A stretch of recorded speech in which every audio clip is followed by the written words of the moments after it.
I think the media is by and large, the mainstream media has been thoroughly discredited over the course of this election. What do you think, Corey? Well, look, if you look at the polling which came out after this election, if you would believe what MRC polling said, 97% of the people said that they did not allow the media's bias to affect their voting decisions. That's amazing.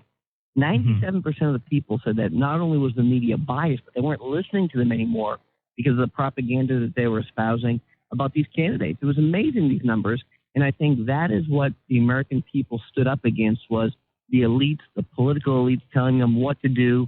And they stood up against that on Election Day with a resounding victory for Donald Trump. I'm calling the mainstream media now, I'm calling them Swamp Pravda, because that's what they are. They literally exist for the purposes of doing messaging on behalf of in protecting the swamp. But speaking of the swamp, we saw the first video message from President-elect Donald Trump last night come out where he's talking about how he's going to follow through on all of his promises. I think it's really refreshing. We're seeing, Mr. Trump, really move forward with plans to drain the swamp. And, the first thing he says in there is he's going to withdraw America from the TPP right away. What are some of the things you're noticing as the transition moves forward? Look, I think what you have is you've got Donald Trump, who is the outsider, who has said, I am not beholden to Washington's special interests, and the only special interest I will be beholden to is the American people. And if you look at his first 100 days, what he has outlined is looking at the executive orders that Barack Obama has signed and removing those. What he has said, and think about this, for every new government regulation, we're going to remove 2 government regulations. Think about that for 1 second. So as opposed to continuing to burden small businesses with more government regulations, if we have a regulation that needs to get put in place, we're going to take 2 off the book that are probably irrelevant or don't make a difference or are detrimental in business or people's lives. Really important. He talked about removing us from the TPP instantly, and I think it's fair to say that TPP is now dead on arrival. Just a year ago, Matt, it was not Hillary Clinton who called it the gold standard, the TPP, where Congress is all set to move forward and, again, implement a global trade deal which is not going to be or was not going to be beneficial to the American people. Donald Trump has said he's going to relook at NAFTA. And what we saw is that more companies that want to move out of this country are going to stay here and produce something in this country for a change. This American first notion is what his campaign was run on and is what the American people elected him to move forward with. The big thing I think moving forward, and this is probably the challenge that I think anybody would face, especially any Republican president. We were just talking to Tom Fitton at Judicial Watch about this. It faces as they move forward with the transition is there's a lot of these progressive people that are in senior executive positions throughout the federal government at all of these different agencies. Maybe not political appointees, but they burrow in and then they try to disrupt the efforts to do reforms. What are some of the things you're looking for as the transition moves forward to prevent that from derailing the efforts to drain the swamp? Because obviously the bureaucracy is going to fight back. They're not just going to go away on their own because it's the right thing to do. I mean, the swamp creatures are going to fight to protect their swamp, right? So how do we go forward with this to with that in mind and really make sure that we do effectively fight the bureaucracies? So I think there's a couple points. There are some very good people who work within the federal government, so I don't want to make a disparagement. I agree with that. Yeah.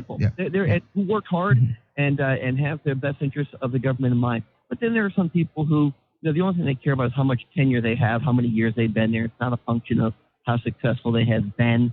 It's simply a function of how many years they've worked there. And what I hope you see is that you see the shrinking of government under this administration, so as opposed to the growing of government. So let's not add more bureaucrats. And the way that you do that is by leadership at the very top. And when you have a strong leader who has run their business in a way to maximize people's effectiveness, hopefully he will empower his cabinet secretaries and the undersecretaries to really take a deep dive and look at the people. And is there waste? Is there fraud? Is there abuse within a specific agency? How much overlap do we have in one agency to the other? What agencies could potentially combine some of their functions that they're doing? Are they all needed? I mean, I think these are the basic questions that any new administration comes in and looks at and says, okay, is there a way that we can make our government more efficient? Because the one thing that you don't hear from people on the outside is, boy, is our government efficient. Boy, can I always get to the right person. Boy, am I so proud of how easy it is to find the right person. And you see that much more at the state government level and really at the local level. And I hope what Donald Trump brings to this administration is taking a good hard look at all of those agencies, understanding where the bureaucracy is, understanding where the red tape is, and starts doing significant changes to implement and change that and cut that back so that the American people aren't paying more in taxes, they're paying less in taxes, and we're getting a more effective government. Now, we've already seen several people be, announced as different selections. We know Reince Priebus will be the chief of staff. We know Steve Bannon will be the chief strategist and counsel of the president, senior counsel of the president. We know that Jeff Sessions is going to be the attorney general. General Flynn is going to be the national security advisor. Congressman Pompeo, CIA director, and I think we're expecting some more selections down the road. What are some of the things that you're, first off, Corey, your thoughts on the already announced selections, and then what do you think about that we should be looking for in future selections here from President-elect Trump? I think they've put together a really good, strong team, one that is going to bring a different perspective to Washington, D.C. I also think what you'll see is in the very short term, and I have no inside knowledge on this, but I think you'll see a defense secretary named. I think you'll see some female members of a cabinet named.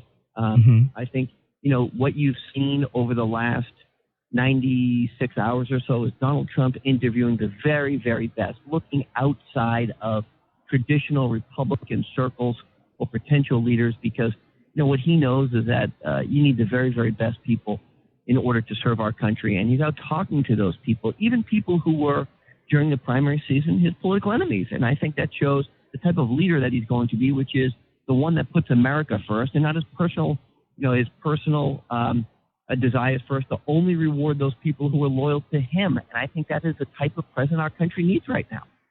Now, to kind of shift gears a little bit, and this will kind of be my last line of questioning here, is the other thing I wanted to ask you about is that, looking back on this amazing past couple of years here, this amazing campaign that started obviously last summer when Mr. Trump came down the escalator, as he likes to talk about. I mean, that was an amazing day. But I'm not picking anybody up. Oh, go ahead. Sorry.